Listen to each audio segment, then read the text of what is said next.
Welcome to the BiggerPockets Money Podcast, where we interview Matt Kepnes and talk about travel hacking and living a nomadic lifestyle. Hello, hello, hello. My name is Mindy Jensen, and with me, as always, is my sedentary co-host, Scott Trench. Ouch, Mindy with the hostile introduction today. Sedentary in that you have a baby, and traveling with a baby is not as much fun as not traveling with a baby.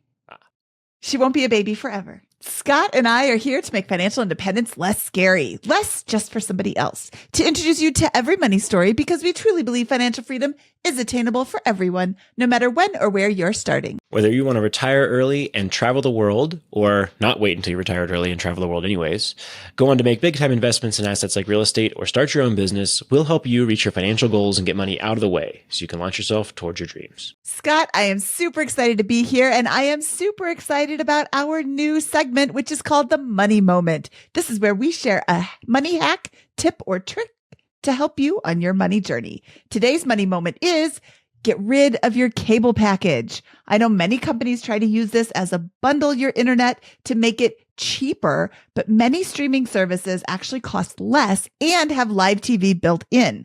Crunch the numbers and see if you come out ahead by separating out your services. Do you have a money moment for us? Email moneymoment@biggerpockets.com. All right, Scott, today's show, we're talking about travel and travel hacking. And I have a personal question for you. Where is the most favorite place you've ever been? I'll give you three quick ones. One is Maui. As I mentioned on there, if you go between January and March, the whales breed from the Arctic. They come down there to breed, and it's pretty amazing to see a whale jumping every couple of seconds, basically, off the coastline. It's a wonderful experience. Ireland was absolutely fantastic. There's a lot of just really fun culture and stuff going on there. I really love the Irish sports as well, like the Gaelic football and hurling, and it's kind of just a unique experience and beautiful country. And then the last one I'll say is when I was graduated college, I did a Euro trip similar to Matt, a shortened version of what Matt kind of is really known for, our guest today. And that was a unique lifetime experience. That sounds awesome. And yeah, I've been to Hawaii in January. My anniversary is in January. So I've been to Hawaii several times in January. And yeah, you just sit there on the beach and all of a sudden you're like, oh, look, a whale, oh, look, a whale, oh, look, a whale. They're just jumping all the time. It's a really cool experience. But what's your favorite place? My favorite place that I've ever traveled was Greece. I went there in, I think, 2018, and it was incredibly inexpensive. For some reason, I thought a place that beautiful was going to be super expensive. Like Hawaii can be super expensive, but is also so amazingly beautiful that you kind of get over the fact that it's so expensive. Greece was overwhelmingly beautiful. And then you're like, wait, how much is it? That's it? It's not more? And the whole time I was there, I was shocked at how beautiful it was and how inexpensive it was all at the same time. The architecture, it's like, this sounds so stupid to say, but it's so old that everything is so, it's Europe is just different than America. America is like 200 years old and Europe's like 2 million years old or whatever. So everything's just different. And I love looking at all of that architecture and stuff. Kind of a real estate nerd, Scott. I don't know if you know that. You really enjoy those Spartan lifestyle travels. Matt Kepnes runs the award-winning travel site NomadicMatt.com, which helps people travel the world on a budget. He's the author of the New York Times bestseller, How to Travel the World on $50 a Day, and the travel memoir, 10 Years a Nomad. His writings and advice have been featured in the New York Times, CNN, The Guardian, Budget Travel, BBC, Time, and countless other publications. Matt Kepnes, welcome to the BiggerPockets Money Podcast. I'm so excited to talk to you today. Thanks for having me. Let's start off with a little bit about your background and how you started NomadicMatt.com. I just come back from 18 months traveling the world. I was 27 at the time, somewhere like that, 2008. And I was working a temp job in healthcare. I was basically, the assistant had gone on maternity leave, and I was just there to fill space and redirect phone calls and not break anything. So it was very clear I was to do no work.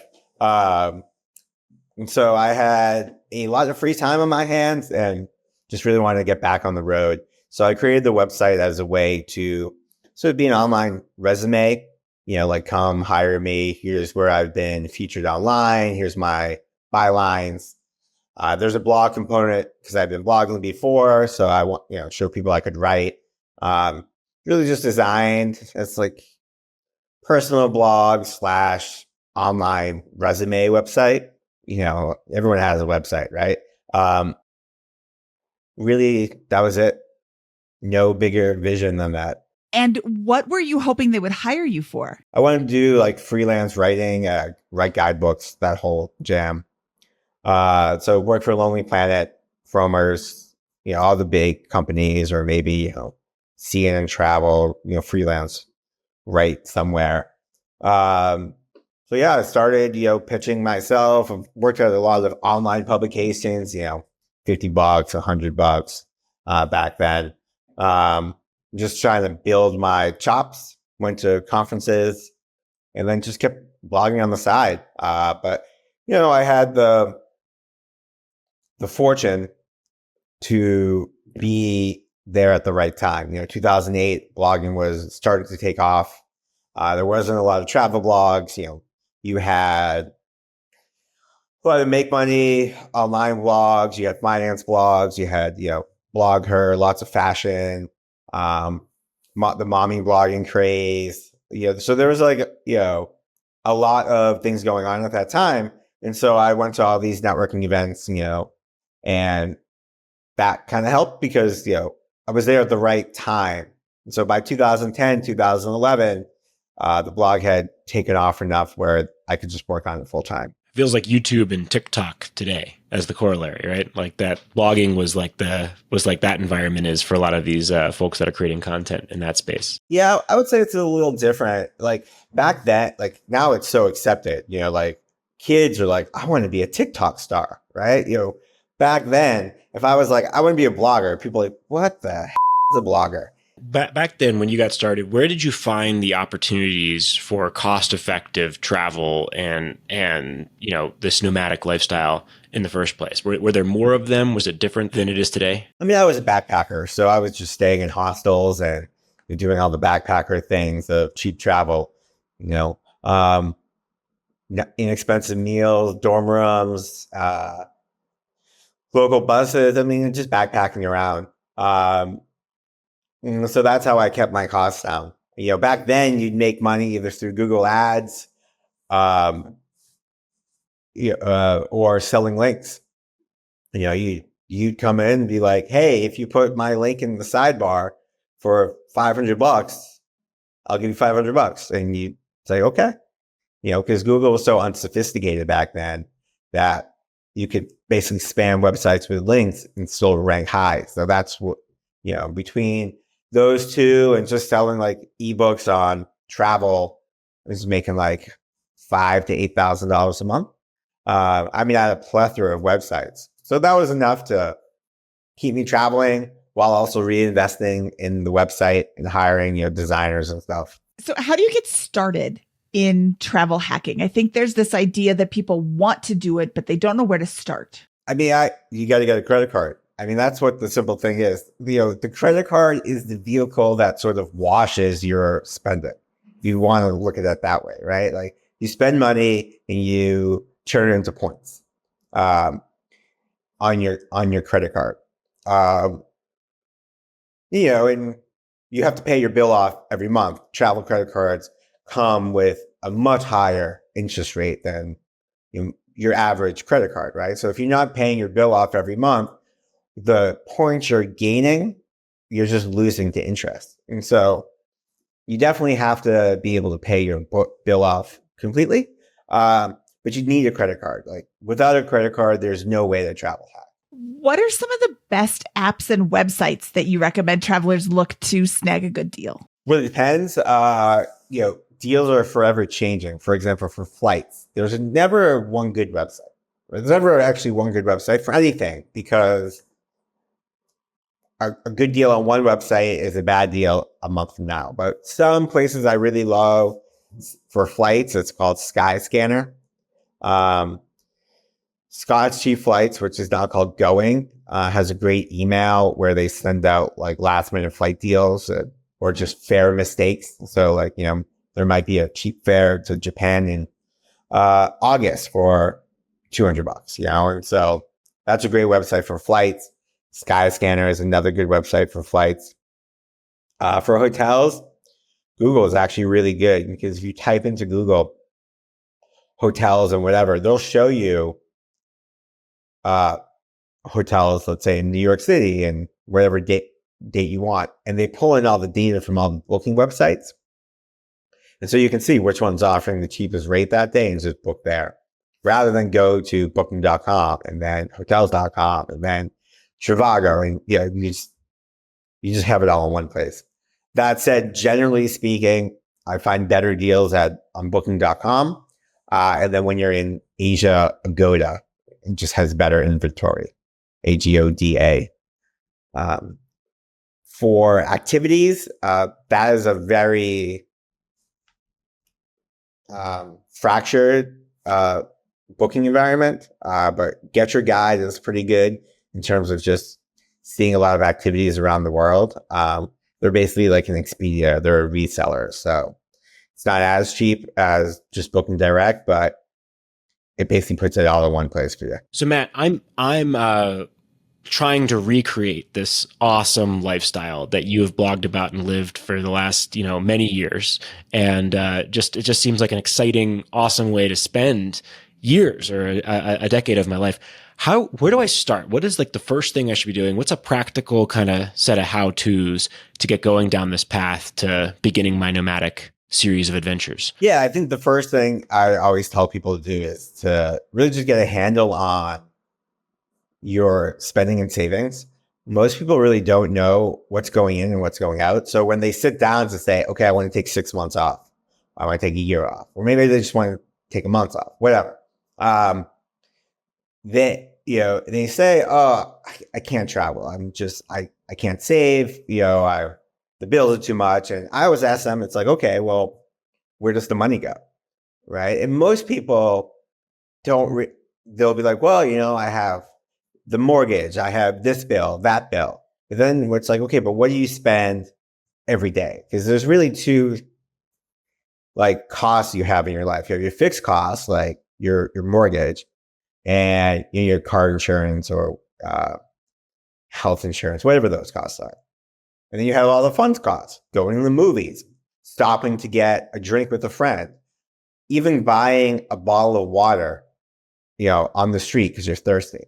So I always tell people to track their spending for a month because you'll always be surprised that, buying a movie on Amazon, you don't really think about that as an expense. But if you're trying to save for a long-term trip, every dollar is going to count.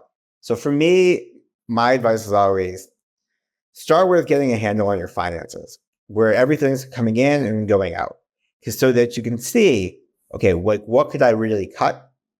What is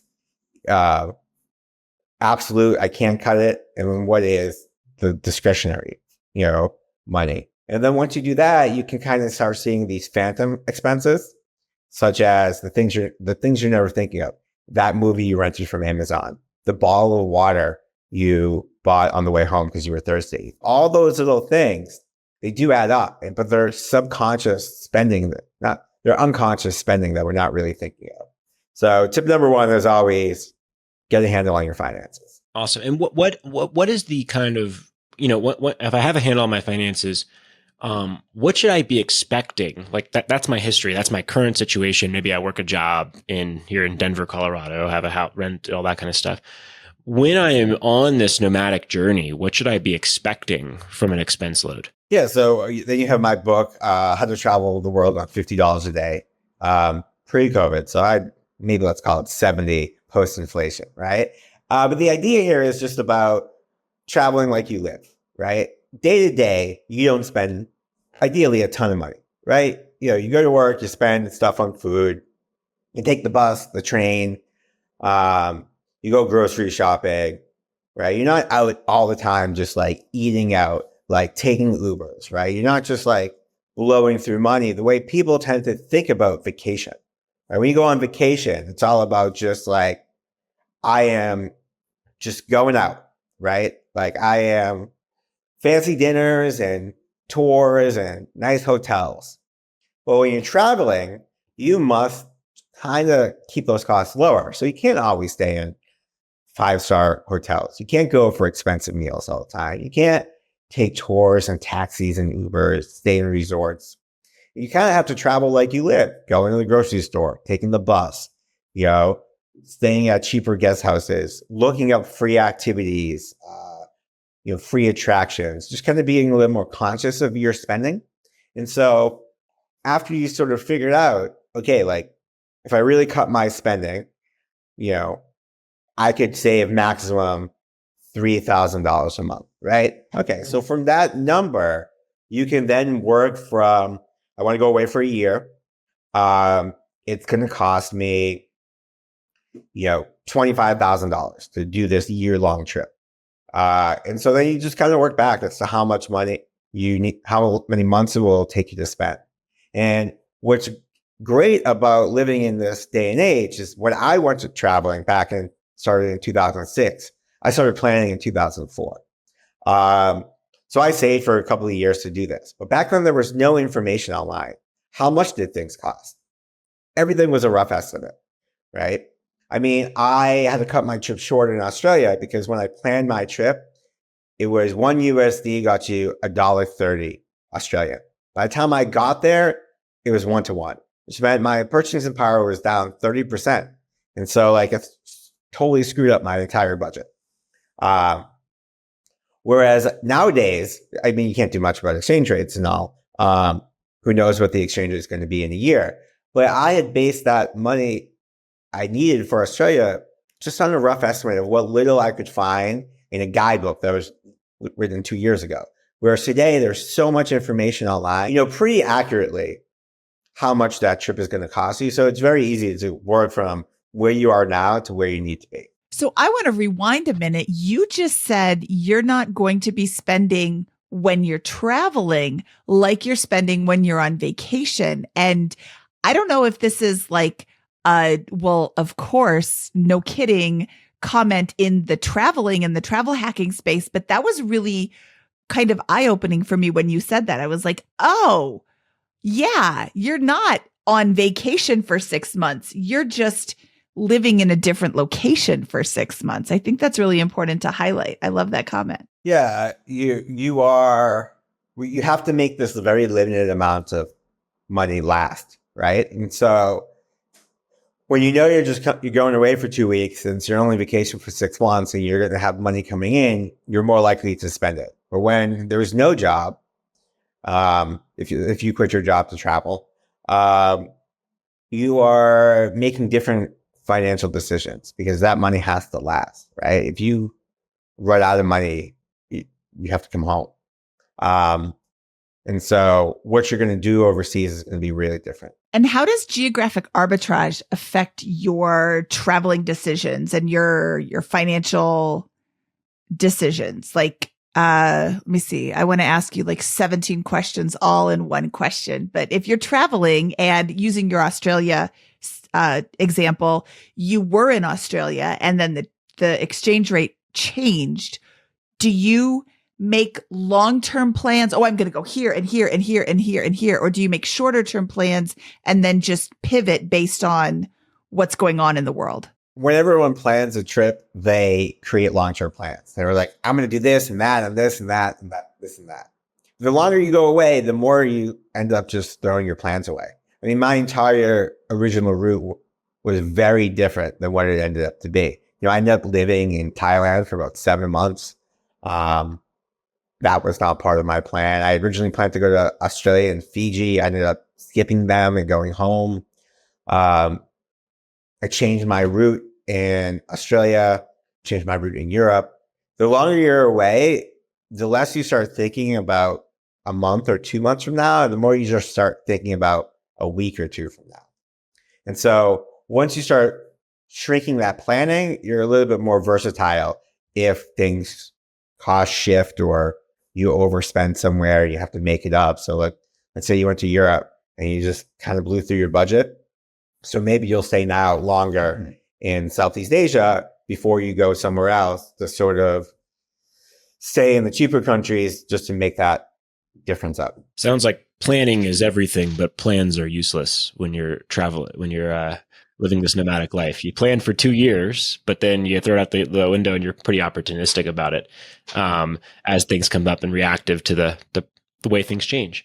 So how does, is that right? Is that how someone becomes more efficient economically while they're traveling here? Is it about planning to go to these cheaper places, or are there strategies? Is there a fundamental set of principles that you're applying on this journey to make the absolute most out of the experience as economically as possible? Right. Yeah. I tell people to basically just keep a daily log of their expenses.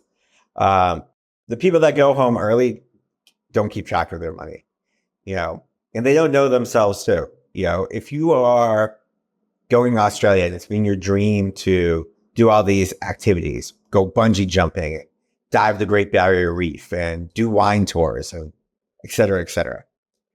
And you get there and you just spend all this money and you're like, oh, I ran out of money. I didn't really budget for as many activities. Well, that's where people go wrong, because they should have over budgeted, not under budgeted. You go online and it says, oh, you'll spend an average of whatever. So you write down that average in your budget, never realizing, well, you're not going to be the average. You want more than that because it's your bucket list thing. And secondly, people just don't write down what they're spending. So again, going back to that thing before you go, knowing your expenses is how you can really manage this pot of gold that you have, right? And so if you're just going out and you're just spending money, buy your hostels, you buy your drinks, whatever, you might be doing it on the cheap, but are you doing it within a budget? And so I love it when I'm in hostels and I see people, with receipts, keeping track of their expenses, because those are the people who are going to make it to the end. It's the people who are just like blowing through their money left and right, partying, doing activities, that are always the ones that go home first. Yeah, that seems true in most scenarios. What are some of the best countries to stay in that'll help you stay in your budget? Southeast Asia is a great affordable region of the world. Eastern Europe, Central America, Taiwan, South Korea is really affordable. South Africa is actually like really affordable too, as long as you're doing a ton of safaris. So there's a lot of regions around the world that are very much affordable, cheap destinations, for the tourists on the US dollar. So you have this pick of your litter, so to speak, and right now the US dollar is pretty strong. So like, even if you were to go to Japan, it's way more affordable than it used to be, because you're getting 140 yen to the dollar. So like, it's very good exchange rate. And so, what am I looking for, when I'm traveling here? Am I looking for hostels? Am I looking for Airbnbs? Am I looking for hotels? Is it a similar opportunistic kind of plan, or are there different regions where you're looking for different types of accommodations? Because that's the affordable and great experience. So hostels are really the key to a lot of affordable travel. Airbnb rooms is also great because you get to stay with somebody in their guest room. So it's more affordable than just getting your own place completely. And it really depends on where you are in the world. You can do homestays, you can do couch surfing, which is staying with locals. There's a lot of similar services. There's one for bikers called Warm Showers. There's a thing called Camp Space. So if you have a bunch of camping gear, you can set it up in people's yards. In Europe, you can stay in monasteries. In Australia, New Zealand, there's a lot of farm stays. And so it's very unique to different parts of the world. So that's one great thing about the information overload age we live in right now, is you can find that information pretty easily online. I don't know what you look like in real life, Matt, but I know what Scott looks like in real life. He's a pretty big guy, and he played rugby for a lot of years. If somebody wanted to take him on, they'd get a good fight. I'm not that big. And I have always felt like staying in a hostel would be a little bit scary because you're just in a big room with a bunch of other people, gender unspecific, right? There's not like women's rooms and men's rooms. It's just like one big room and whoever's sleeping there is sleeping there. So how do you keep yourself safe in a situation like this? Hostels are relatively safe. I am only 5'7". I never played rugby. Hostels are just young travelers looking to have fun. That's not to say nothing bad ever happens. Alcohol gets involved. Egos get involved. I've met creepy people in hostels. Meet creepy people in real life. But generally, hostels are very safe because there's always people awake, coming and going. Most of the issues I've heard about or seen really revolve around, somebody like stealing something, grabbing something. Somebody leaves their phone out, someone grabs their phone on their way out. And so that's why hostels have lockers, and, it's bring your own lock kind of thing. Because you do have, you're in a huge room and, 30 strangers, who's to say one doesn't like stealing stuff? But that said, like, physical violence is a real rarity in the hostel scene. There's also the guy that will exchange your $100 of American currency for worthless Belarusian currency when you're visiting the Czech Republic. One of those people. So maybe there is a difference here in terms of how you feel about it as a man, or particularly, me being a larger than average man, for example, and staying in these locations that we should acknowledge to some degree in terms of some comfort, even though, to your point, there's a lot of safety. But I also want to piggyback on this and ask pointedly, is this a young person's game here? Like, in these hostels, you talked about young people having a good time. Is this something that I'm going to have am I going to have to adopt a different strategy if I'm in my 30s or 40s and wanting to do this either alone or with a partner, than somebody who's in their early 20s in a practical sense? You see people of all ages in hostels. Granted, when you're 42, you don't really want to sleep in a dorm. So you don't see as many older people sleeping in dorms, but that hostel experience is good for all ages. I've seen 7-year-olds in hostels. And when you ask why, they're just like, because it's fun. You get to meet other travelers. You stay in a hotel, interact with nobody, right? And then there are hostels that are clearly party hostels. And then there's family hostels and ones that cater to school trips and, older travelers and more boutique hostels. So it really runs the gamut these days. People think of hostels, especially in the States. Younger people less so because there's more exposure to newer hostels. But, older millennials. Plus, we think of hostels like you see on the movies, these like danky, 100 gross beds in a dorm, and everyone's loud and it's just gross and nothing's clean. And that really doesn't exist that much anymore, because hostels have really improved themselves in the last 10 years as the younger clientele has become more demanding, and has just better expectations of amenities. But you can really find hostels that for all ages and all travel types. If you just don't want to stay in a party hostel, most hostels label themselves as party hostels these days. Okay, so let's switch gears here and talk about activities to do when you're traveling. You mentioned that you should always be on the lookout for inexpensive or free activities. What are some of the things you've done while you're traveling that you can't get in America? I think you get everything in America, but I will say that, free walking tours, every major city in the world has a free walking tour. And that's a great way to get your bearings on where you are and the history of the place, and kind of be like, okay, this is where this thing is and that thing is. And actually talk to somebody that lives there and be like, okay, what do you do for fun? Where should I go for fun? Where do you eat? What's a non-touristy place to go, something a little bit more unique. So I love free walking tours. I love going into the local tourism board and asking them basically what's cool to do that's inexpensive, because the people that work there, they've lived their whole life, right? So, or at least a long time. And so they're going to know, oh, if you really want to, cheap produce, like this store is where to go. If you want free activities, like go to this park, there's always like some festival or weekend activity going on. This museum is free on Thursdays. You can do free comedy and XYZ.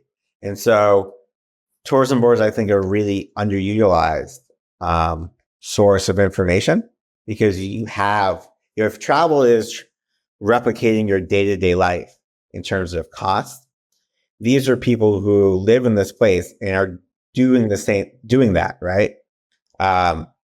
They know, like, oh, if you want like pre-made meals, go to this grocery store after 8, they're 50% off. Because same thing, like, the budget hacks of the place you live, because you live there, they have the same kind of tips. When I was, I never traveled like you, Matt. I did, 6-8 weeks in Europe with 2 of my buddies after college, and did a lot of the things you're talking about here. But what we did was we flew a lot of places. We didn't take the buses and trains. We stayed in hostels, of course, and partied and sightsaw every single day for a while. And by the end of it, I was ready to go home. I kind of out of money, but mostly I was burned out of traveling. I was exhausted. It was just way too much from a sustainability point of view. How do you recommend folks that are looking for this traveling lifestyle? Like, how did you sustain it for a long period of time, not just financially, but mentally, and avoid burnout? I just gave a talk on burnout recently. Everyone burns out. You think of this life as like nonstop adventure, right? You're going to do all these great things, but you never see the missing the bus, the waiting for the delayed train, the stuck in the airport, the guy that screws you over for money, having to find an ATM, packing up, unpacking, meeting new friends. Like, every day you're reinventing your life, like you go through life with mental shortcuts. Otherwise it's impossible to like go through life, right? It's like, why do you always buy the same things? Because you don't want to think about it, right? Steve Jobs famously wore the same outfit every day. So he didn't have to make that one decision, because every decision you make is just mentally taxing. Kind of like why when you're driving, right? You can just kind of, half your brain is driving, the other half isn't, because you've created all these mental shortcuts. So like, if you're driving on the same road every day, you don't really need to think about it, right? Your body goes on autopilot.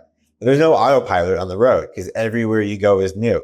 So you have to figure out every day, okay, how do I get from point A to point B?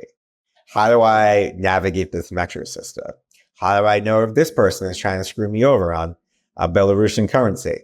How do I make friends? How do I know this restaurant isn't going to give me food poisoning? And so eventually your mind just kind of is like, I don't want to do this anymore. And so I always just tell people, stop, take a break, stay in one place for a little bit, get to know it, and recharge your batteries. Just sit around and watch Netflix for a week. Who cares, right? Like, you have all the time in the world, right? You have a limited amount of money and a lot of time. So, so just wait it out. Travel is a battery that needs to be recharged. That's what I always tell people, right? It's not this unlimited wellspring of energy.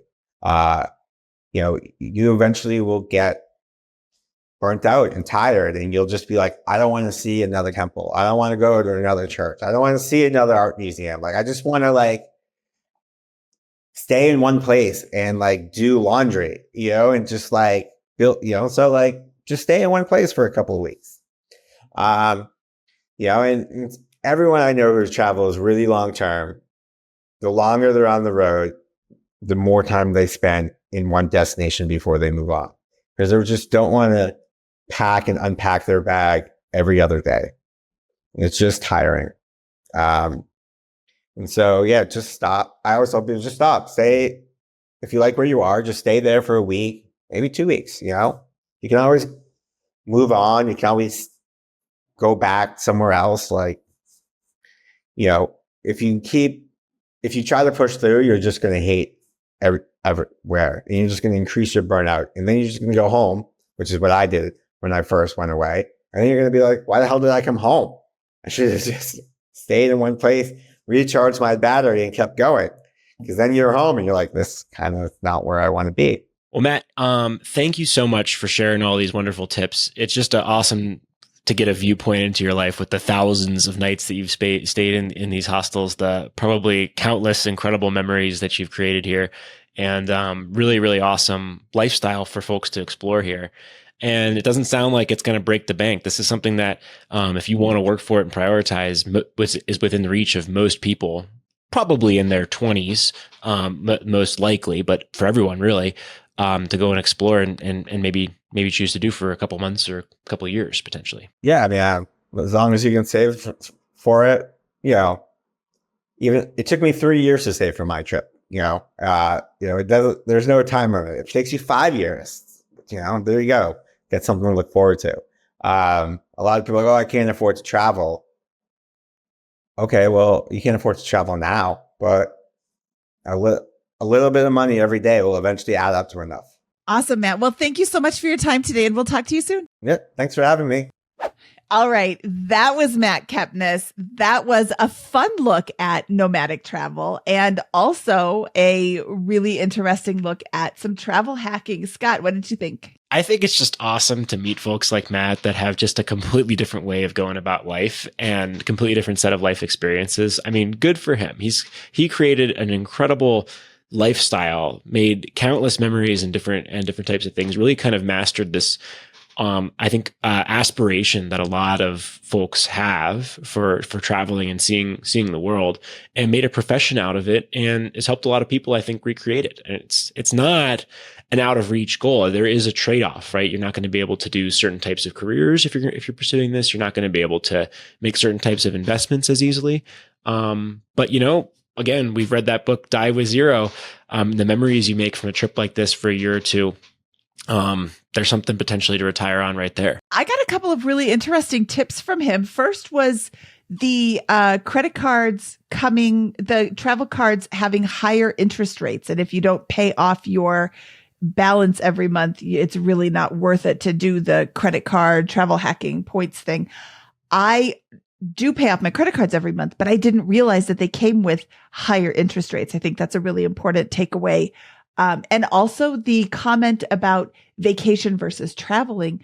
You're not on vacation. You're just living in a different place. So you're not doing all of these extravagant things. And I think that can help reframe how much this is going to cost you to do.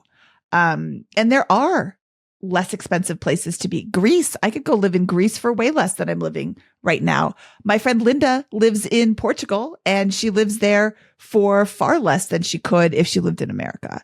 There's lots of places that you can live for less. I mean, you might even be able to be fine now if you lived in a lower cost of living area. And then if you live in Portugal, you just zip on over to Spain for the weekend, or you zip on over to France for the weekend and have a slightly more expensive weekend while still completely living in a totally inexpensive place and having the time of your life. Everybody should be Linda. Yeah. It's kind of funny that we just talked about these awesome world travels, and I would love to see more of the world, and I plan to with it.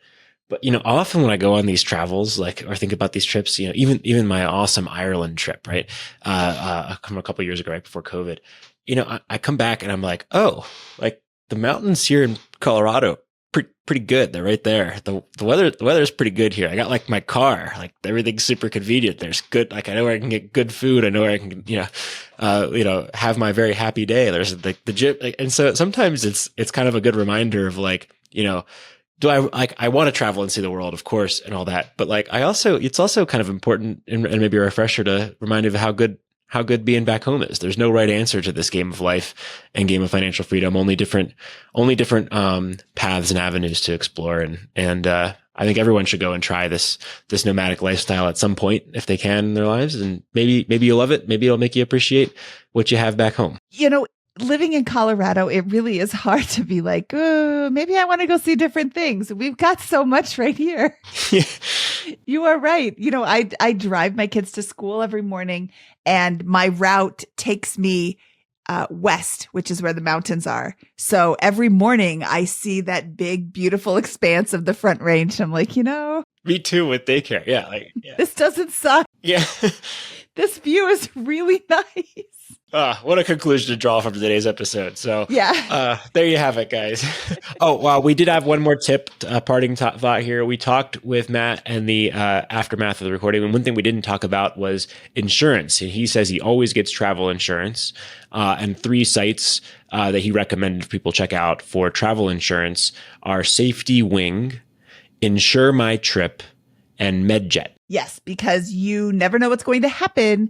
Having travel insurance is a really great way to make yourself whole should something unsavory. And that covers, things like robbery, theft, medical expenses, and some other things as well. So something to look into as part of your planning process, wherever you decide to travel to. All right, Scott, on that parting note, should we get out of here? Let's do it. That wraps up this travel episode of the BiggerPockets Money Podcast. He is Scott Trench, and I am Mindy Jensen saying, hit the road, happy toad. BiggerPockets Money was created by Mindy Jensen and Scott Trench. Produced by Kaylin Bennett. Editing by Exodus Media. Copywriting by Nate Weintraub. Lastly, a big thank you to the BiggerPockets team for making this show possible.